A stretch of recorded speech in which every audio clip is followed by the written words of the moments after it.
Prangosja e shejtanëve në Ramazan. Transmeton Buhariu dhe Muslimi nga Ebu Hurajra, Allahu qoftë i kënaqur me të, se i dërguari Allahut alayhis salam ka thënë: kur vjen Ramazani, hapen dy erë të xhennetit, mbyllen dy erë të xhehenemit dhe lidhen shejtanët. Allahu i lartë madhëruar në univers ka krijuar krijesa që i ka ngarkuar me përgjegjësi. Engjëjt të krijuar nga drita, e të cilët janë krijesa të urta, nuk i refuzojnë Allahut atë që i urdhëron dhe bëjnë gjithçka që Zoti i urdhëron. Xhindët, shejtanët, të krijuar nga zjarri, e që janë krijesa ekstreme me fuqi të jashtëzakonshme. Njeriu, i krijuar nga dheu, krijesë mesatare mes engjëjve dhe xhindëve. Pasi që Allahu e krijoi njeriun, i urdhëroi engjëjt të bien në sejdë për krijimin e Ademit alayhis salam. Të gjithë ju përgjigjen Zotit përveç Iblisit, i pari shejtanëve, i cili refuzoi urdhrin e Zotit. Pas kësaj Allahu e përjashtoi nga mëshira e tij dhe nga të gjitha përgjegjësitë që kishte. Shejtani kërkoi nga Allahu që t'i shtyjë dënimin ndaj tij deri në ditën e Kiametit, dhe Allahu ia shtyu dënimin deri në Kiamet. Shejtani nga mlefi që njeriu bë sebeb që ai të përjashtohet nga mëshira e Zotit dhe të dënohet përgjithmonë në xhehenem, e kërcënoi njeriun se do ta sulmoj gjithmonë me të gjitha mundësitë dhe mënyrat derisa ta devijojë nga rruga e drejtë e besimit në Zotin. Ai, nga ai moment dhe përgjithmonë, e ndjek njeriu në çdo kohë. Mundësia që ka shejtani për ta dëmtuar njeriu është vetëm sa e hipnotizon dhe ndikon në mendje që njeriu të mendojë gabimisht, futja e dyshimeve në adhurime, dyshime ndaj të tjerëve, të jetë i ashpër me veten e tij, humbja e besimit në vetveten, futja e frikës e të tjerë. Pra, shejtani nuk ka asnjë mundësi që njeriu ta dëmtojë fizikisht.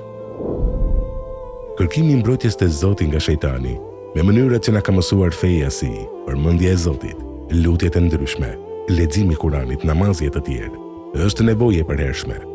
Andaj mos të thot askush se tashmë jam në Ramazan dhe nuk ka nevojë për kërkim të mbrojtjes nga ndikimi i tij.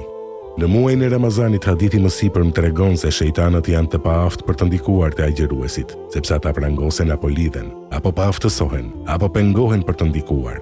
Dietarët për këtë hadith dhe kuptimet që dalin nga ai kanë dhënë mendime të shumta dhe të ndryshme. Kush është i mbrojtur nga shejtanët në Ramazan?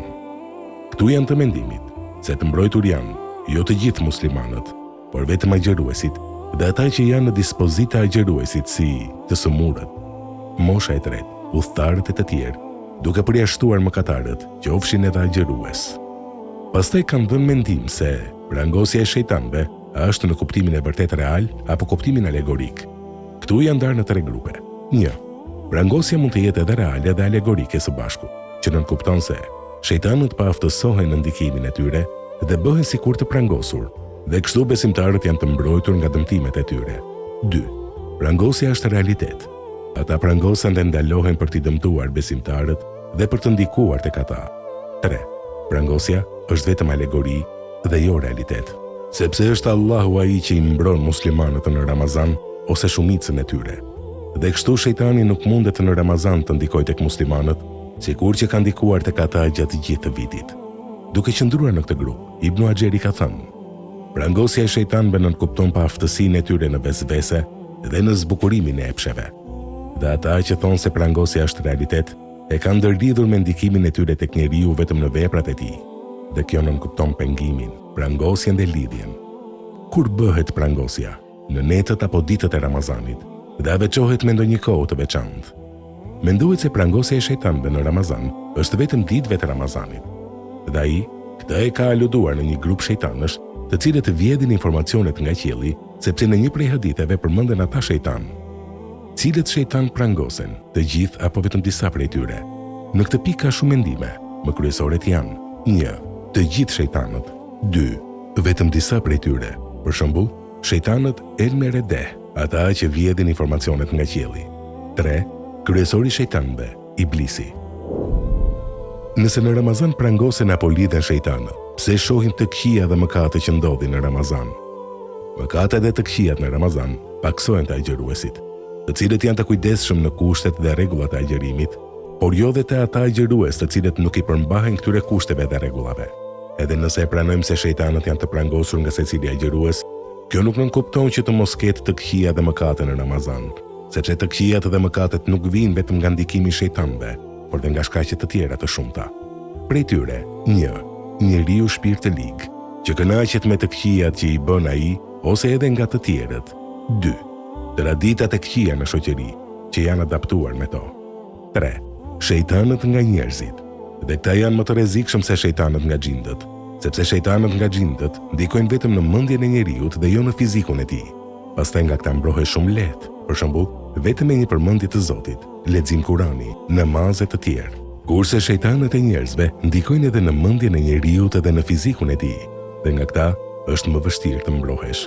Mëkatet e veçanta me të cilat njeriu është adaptuar gjatë jetës me to dhe nuk arrin që të lirohet prej tyre, për shembull, nervozizmi, sharit dhe ofendimet, përgojimet, shikimi në haram, lënia e namazit e të tjerë. 5. Efektet nga ndikimet e shejtanëve më herët, që janë rrënjosur në shpirtrat e mëkatarëve, ku këta nuk mund të lirohen prej tyre. 6.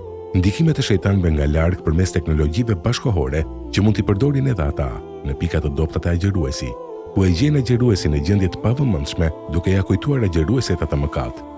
Si mund të dallojmë se mëkati është nga shejtani apo nga vetë njeriu? Nëse ndjen të shtyr veten se do të bësh ndonjë mëkat të veçantë, atëherë kjo është nga vetja jote. Domethënë, pikë dobët që njeriu jeton me të. E nëse je i shtyr për çfarëdo mëkati, atëherë është nga shejtani. Sepse qëllimi i shejtanit është që të shtyjë të bësh mëkate, pavarësisht çfarë është ai.